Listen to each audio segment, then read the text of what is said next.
Assalamualaikum warahmatullahi wabarakatuh. Innal hamdalillah nahmaduhu wa nasta'inuhu wa nastaghfiruhu wa nastahdihi wa natubu ilaih. Wa na'udzu billahi min syururi anfusina wa min sayyiati a'malina. May yahdihillahu fala mudilla lahu wa may yudlil fala hadiyalah. Asyhadu an la ilaha illallah wahdahu la syarikalah wa asyhadu anna Muhammadan abduhu wa rasuluh la nabiyya ba'dah amma ba'd.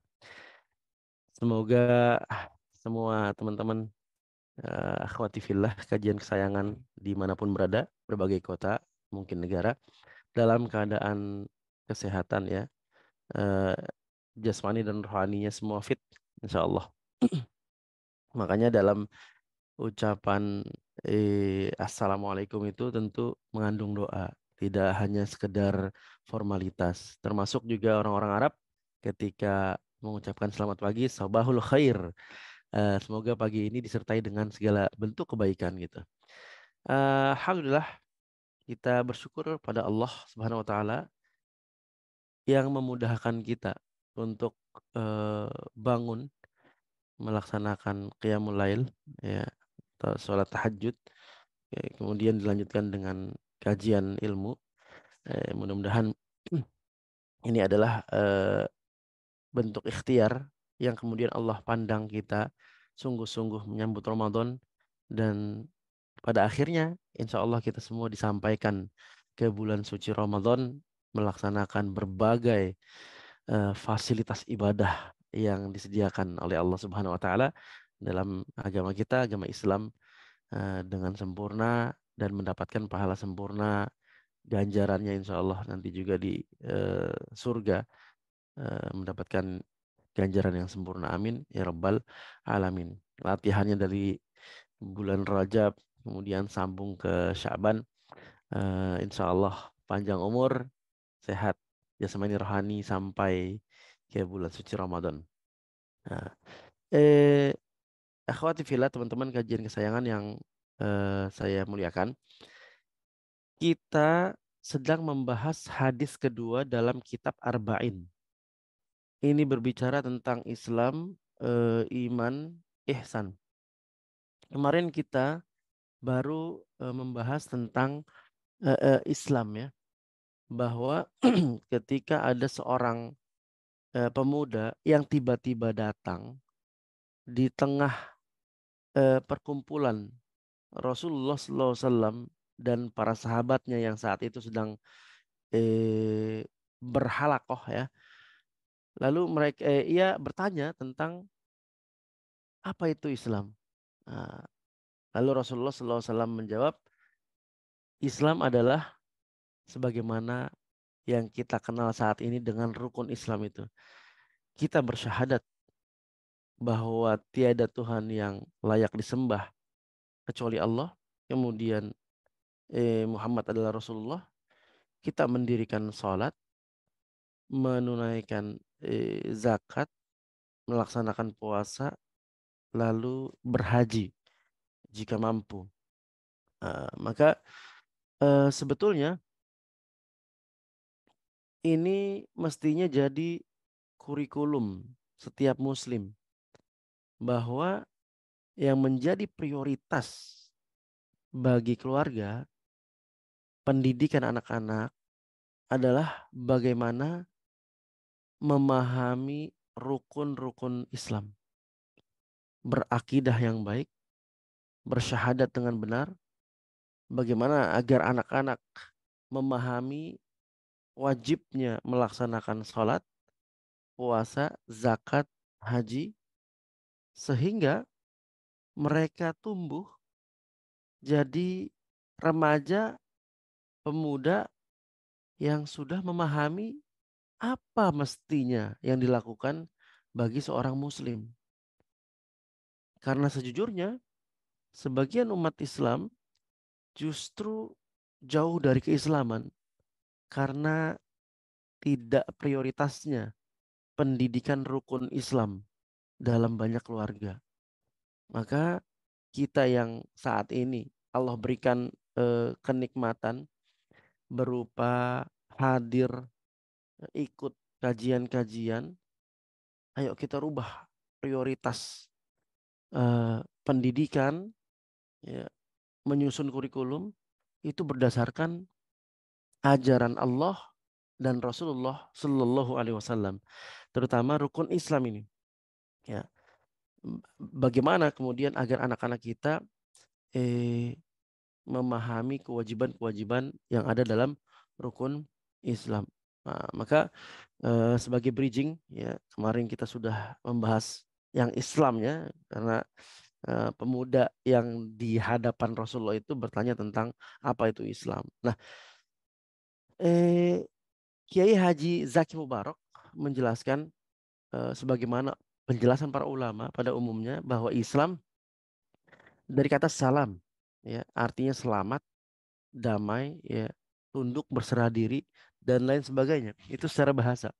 Kemudian secara istilah Islam itu adalah agama Allah, ya yang diwahyukan kepada Rasulullah Shallallahu Alaihi Wasallam, ya, sebagai petunjuk bagi umat Islam, ya, agar mereka dapat memperoleh kebahagiaan, ya, kesejahteraan di dunia dan di akhirat gitu.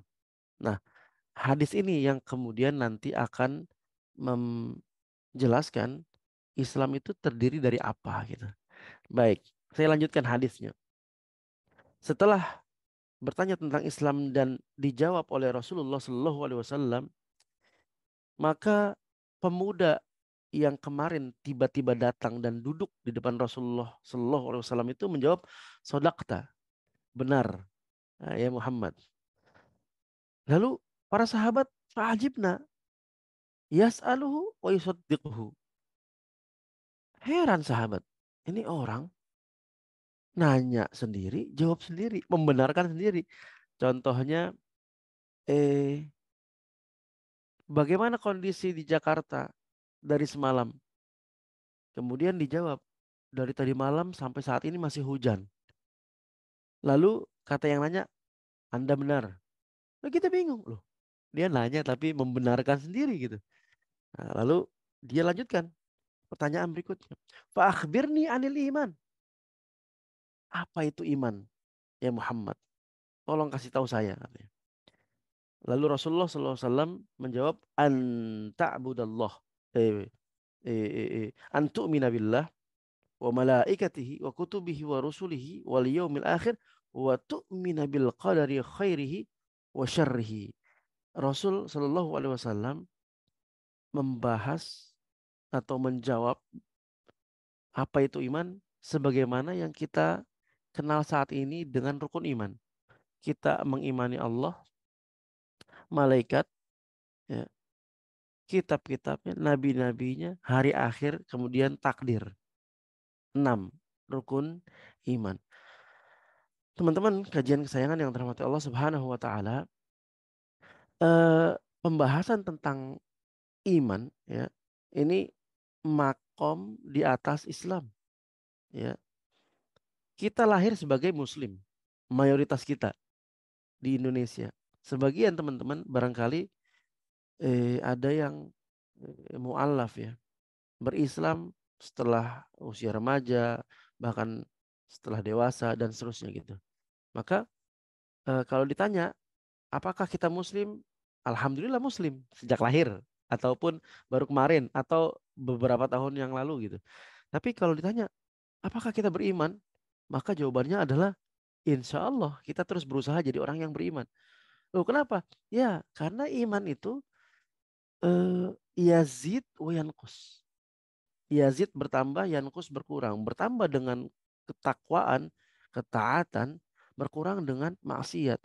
Ketika kita sholat, kemudian kita sedekah, kita ikut kajian, kita zikir, bertambah terus. Charging, charging, charging gitu. Tapi begitu kita mulai ngomongin orang, mulai berbohong, mulai dosa-dosa yang lainnya, berkurang, berkurang, berkurang terus gitu. Itu sifatnya iman. Bahkan iman itu bisa datang, bisa pergi, bisa muncul, bisa tenggelam, bisa hadir, bisa hilang gitu loh. La yazni zani hina yazni wa huwa mu'min. Kan ada hadisnya seperti itu. Tidaklah seorang yang berzina ketika dia berzina dia sedang beriman, gak mungkin gitu. Orang yang beriman pasti dia akan menghindari. Nah, kenapa kok bisa ada orang muslim tapi dia minum khamar, pasti imannya sedang hilang gitu. Kok bisa Muslim tapi korupsi? Pasti iman sedang hilang ketika melakukan korupsi gitu. Nah, makanya eh, pembahasan tentang iman ini saya tidak pernah bosan untuk kembali memurojaah, menguatkan eh, sampai kemudian Allah tancapkan iman itu ke dalam hati kita. Jadi antara iman, amal dan syariah itu atau iman dan amal, syariah dan akidah itu berkesinambungan ya, saling terkait ya, saling dukung ya, saling support gitu. Sebagaimana ruh dalam tubuh kita yang berfungsi sebagai generator gitu. Iman ya apa di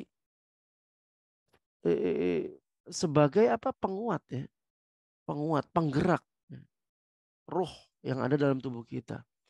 Tubuh kita tidak ada ruh mati. Allah tiupkan ruh ke dalam tubuh kita, bergeraklah semua berfungsi. Nah, iman itu penguat ya, sebagai cahaya petunjuk ya, agar kemudian gerak tubuh kita, berpikirnya kita itu sesuai dengan arahan iman tadi untuk dapat melaksanakan semua jenis ibadah sampai kemudian Allah ridho, Allah merahmati kita. Nah, akumulasi dari eh, iman, amal-amal kebaikan, ya, itu biasa kita kenal dengan istilah ketakwaan. Ya, kita telah berusaha menguatkan iman, kemudian beramal soleh, amal, maka jadilah itu sebuah ketakwaan gitu ya. Takwa lagi-lagi harus terus juga didukung, ya, disupport oleh amal lagi. Ya, makanya dalam Al-Quran itu antara iman, amal, kemudian ketakwaan itu sering bersanding gitu. Alif lam mim. Dzalikal kitabu la raiba fi hudan lil muttaqin. Ini adalah kitab, itu adalah kitab yang tidak ada sedikit pun keraguan di dalamnya sebagai petunjuk bagi orang-orang muttaqin, ketakwaan ya. Siapa orang-orang yang muttaqin itu yang bertakwa? Alladzina yu'minuna bil ghaib, yu'minuna iman wa yuqimunas shalah ya. Kemudian mendirikan sholat amal, takwa, iman, amal ya. Lalu Allah Subhanahu wa taala berfirman, ya ayyuhalladzina amanu, iman. Kutiba alaikumus siam. Siam itu amal, perbuatan. Iman amal.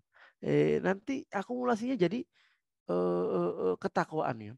Apalagi al-hajju ashhurum ma'lumat. Faman farada fihinnal hajja fala rafatha wala fusuqa wala jidala fil hajja wa ma taf'alu min khairi ya'lamhullah wa tazawwadu fa inna khairaz zadit taqwa. Berbekalah, sesungguhnya sebaik-baik bekal adalah takwa lagi. Ya ini baik urusan sholat, puasa, zakat, haji semuanya berkaitan. Iman, amal, takwa. Iman, amal, takwa. Jadi semua saling menguatkan gitu.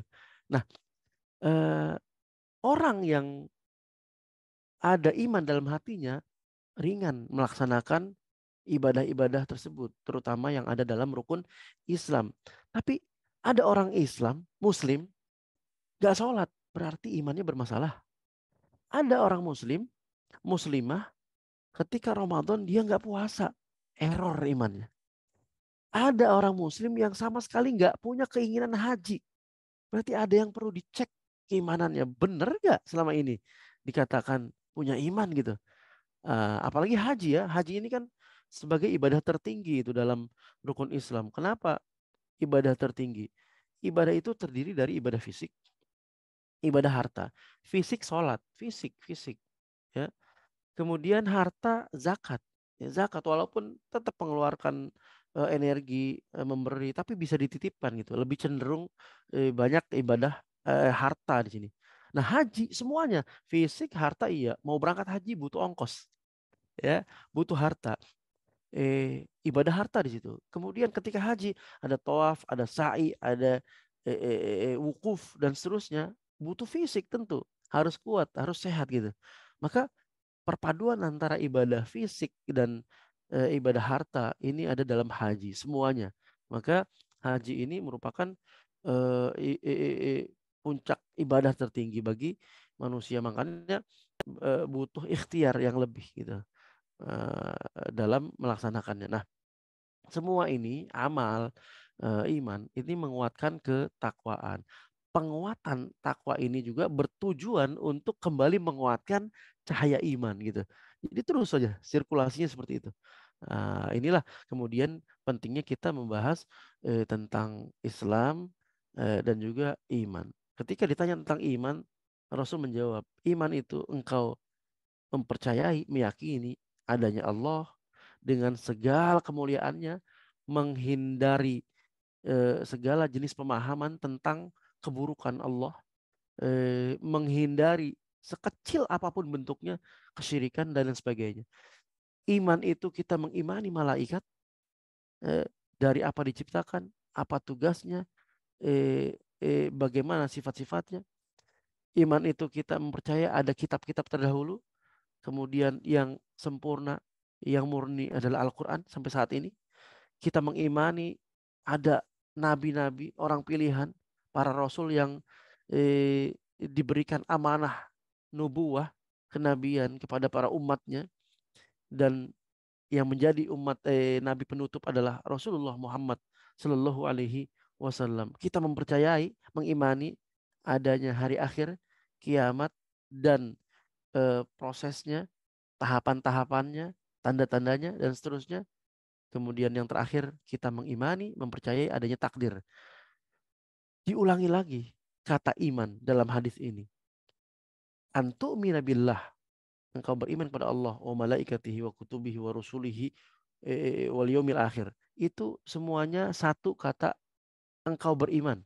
Tapi begitu Rasul mau menyebutkan takdir, Rasul ulangi kembali, ya, mengatakan wa tu'mina bil qadari, dan engkau beriman kepada takdir. Kenapa? Banyak orang yang mengimani takdir baik, tapi begitu dapat takdir buruk, kena lah dia. Artinya mulai mengingkari, mulai mencaci maki takdir, mulai membantah segala ketetapan Allah Subhanahu wa taala. Makanya dikuatkan kembali oleh Rasulullah sallallahu alaihi wasallam, wa tu'mina, engkau beriman ya kepada takdir. Nah, ini tentang iman yang dijawab oleh Rasulullah sallallahu alaihi wasallam. Kita lanjutkan. Eh, Kemudian laki-laki itu menjawab, sodakta, benar. Ya, engkau benar ya Muhammad. Kami bingung, kami heran kata para sahabat. Loh, loh, loh. Dia nanya lagi, membenarkan lagi. Tadi nanya, membenarkan, sekarang begitu lagi. Nah, akhirnya dilanjutkan. Fakhbirni anil ihsan. Sekarang tolong kasih tahu saya, apa itu ihsan? Rasul menjawab, an ta'budallah ka'annaka tarahu fa illam takun tarahu fa innahu yarak. Ya, engkau beribadah kepada Allah seolah-olah engkau melihatnya. Kalau engkau tidak bisa menghadirkan rasa itu, rasa engkau melihat Allah, maka sesungguhnya Allah melihatmu. Nah, ini makom yang lebih tinggi lagi nih, ya, level yang lebih tinggi lagi di atas iman, di atas Islam, yaitu level muraqabah. Muraqabah itu merasa diawasi. CCTV zaman sekarang ini, walaupun CCTV-nya rusak, tapi maling atau pelaku kejahatan itu terintimidasi karena wah ada CCTV di atas. Wah, ada yang mantau kita. Padahal rusak gitu. Nah, Allah Subhanahu wa taala ya As-Sami Al-Basir, Maha melihat, Maha mendengar, itu jauh jangkauannya ya. Nggak ada sama sekali bandingannya dengan CCTV. CCTV kita pasang di satu sisi hanya bisa melihat beberapa sisi saja. Tapi Maha melihatnya Allah Subhanahu wa taala dimanapun kita, hatta sampai kita ke lubang semut akan terpantau oleh Allah Subhanahu wa taala. Inilah ihsan. Kita beribadah, bersikap, berbuat, bertindak, beramal seolah-olah Allah sedang memperhatikan kita. Ini tentang ihsan. Jadi ulama-ulama yang berfokus tentang rukun-rukun Islam biasanya disebut sebagai fuqaha, ulama fikih. Ya, ulama yang memfokuskan pembahasannya pada eh, iman, akidah, ya, mereka biasa disebut ulama akidah gitu. Rukun Islam tadi, ya, itu lebih cenderung dengan yang lahir, amalan-amalan lahir, sholat, ya, puasa, menahan lapar, zakat, harta, haji, perpaduan semuanya. Adapun yang berkaitan dengan rukun iman itu terkait dengan amalan-amalan batin. Ya. Lalu setelah Islam iman, maka kita terus meningkatkan kualitas kita dengan berihsan, merasa ada yang mengawasi dalam segala tindak tanduk kita. Baik, kemudian qala fa akhbirni anis sa'ah. Sekarang saya mau tahu dong kapan itu kiamat gitu. Lalu Rasulullah SAW menjawab, mal mas'ulu anha bi'a'lama minas sa'il. Ungkapan ini, jawaban Rasulullah SAW sering diartikan tidaklah yang ditanya lebih tahu daripada yang bertanya. Artinya Rasul nggak tahu, mungkin pemuda tadi tahu gitu. Padahal ulama banyak kemudian yang meluruskan, maksudnya adalah yang ditanya, yang bertanya sama-sama nggak tahu tentang tentang kapan hari kiamat, kapan bulannya, kapan harinya, eh, eh, eh, kapan waktunya, ketika siang atau malam, itu sama-sama nggak ada yang tahu. Lalu ia lanjut bertanya, fa akhbirni an amaratiha. Ya udah kalau nggak tahu kapan pasti terjadi kiamat, maka beritakan kepadaku apa tanda-tandanya.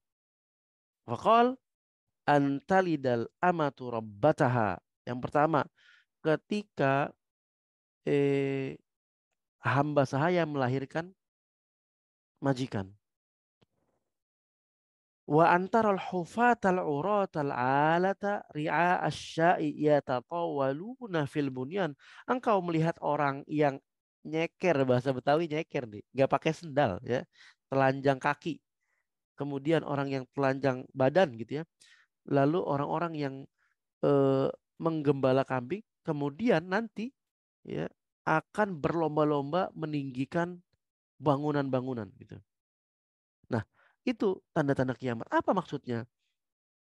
Hamba melahirkan majikan, ya, melahirkan tuannya.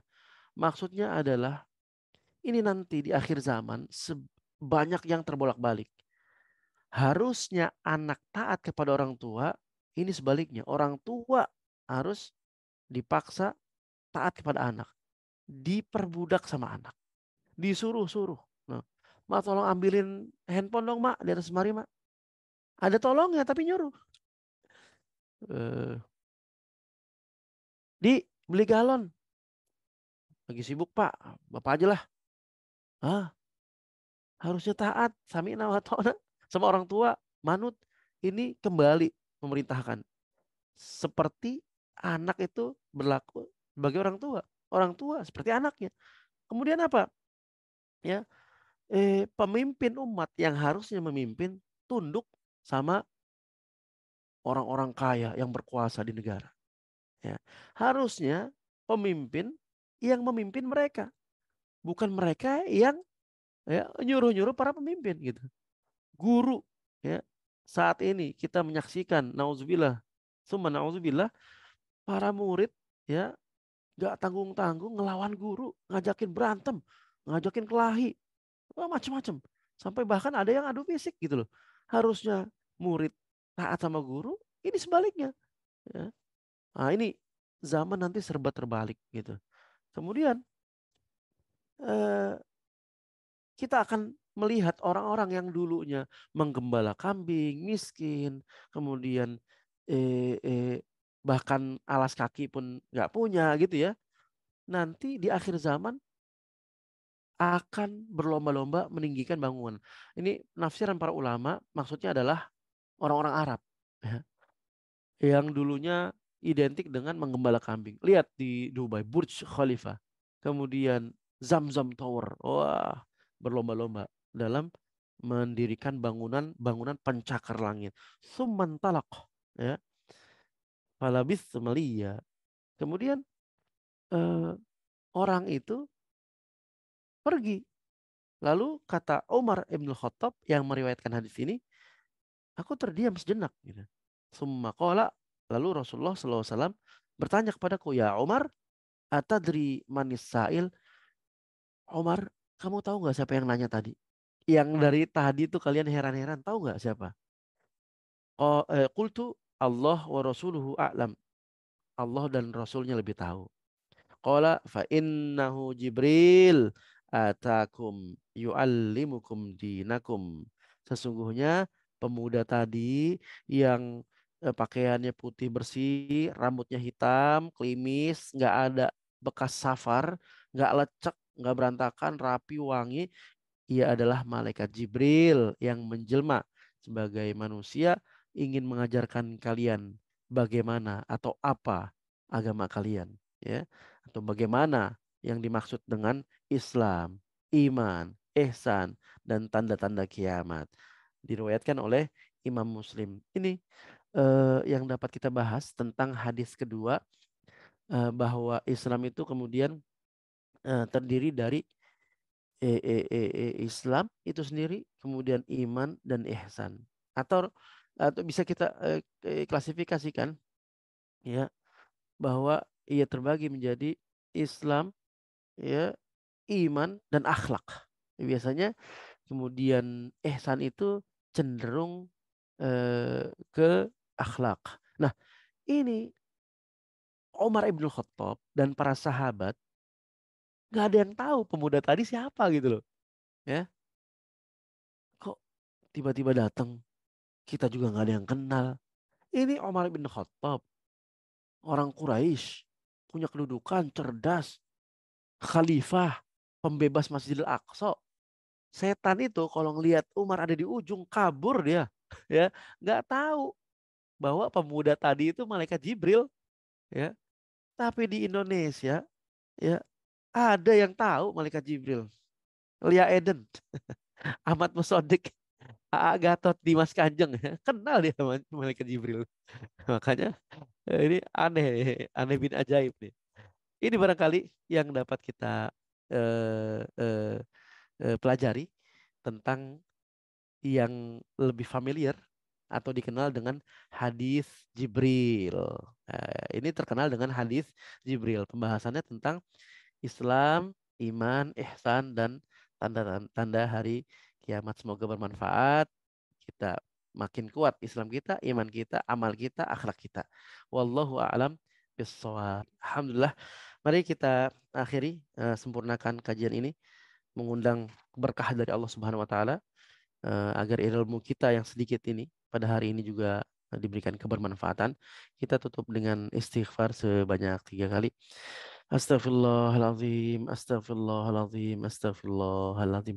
Alhamdulillahirabbil alamin, hamdan na'imin, hamdan syakirin, hamdan yuwafi ni'amahu wa yukafi mazidah. Ya Rabbana lakal hamdu kama yanbaghi li jalali wajhikal karim wa 'azimi sultanik. Allahumma la nuhsi thana'an 'alaika anta kama athnayta 'ala nafsik. Allahumma salli ala Muhammad wa ala ali Muhammad. Allahumma inna nas'aluka ridhaka wal jannah wa na'udzubika min sakhatika wan nar. Allahumma inna nas'alukal huda wat tuqa wal afafa wal ghina. Ya Allah, kami mohon kepadamu ya Allah hidayahmu, ketakwaan darimu ya Allah. Dan jagalah kami, berikan kami iman yang kuat untuk menjaga diri kami ya Allah. Allahumma qawwi islamana, imanana, ihsanana ya rabbal alamin. Ya Allah, perkuatlah kami dalam menjalani Islam, ya, memperkokoh iman dan mengamalkan ihsan ya rabbal alamin. Rabbana ighfir lana dzunubana wa dzunuba walidaina warhamhuma kama rabbayana shighara. Allahumma barik lana fi Rajab wa Sya'ban wa ballighna Ramadan. Ya Allah, berkahi kami di bulan Rajab dan Sya'ban dan sampaikan kami ke bulan suci Ramadan. Rabbana atina fid dunya hasanah wa fil akhirati hasanah wa qina adzabannar. Wa sallallahu ala nabiyyina Muhammad wa ala alihi wa sahbihi wasallam. Walhamdulillahi rabbil alamin. Subhanakallahumma wa bihamdika asyhadu an la ilaha illa anta astaghfiruka wa atubu ilaik. Assalamualaikum warahmatullahi wabarakatuh.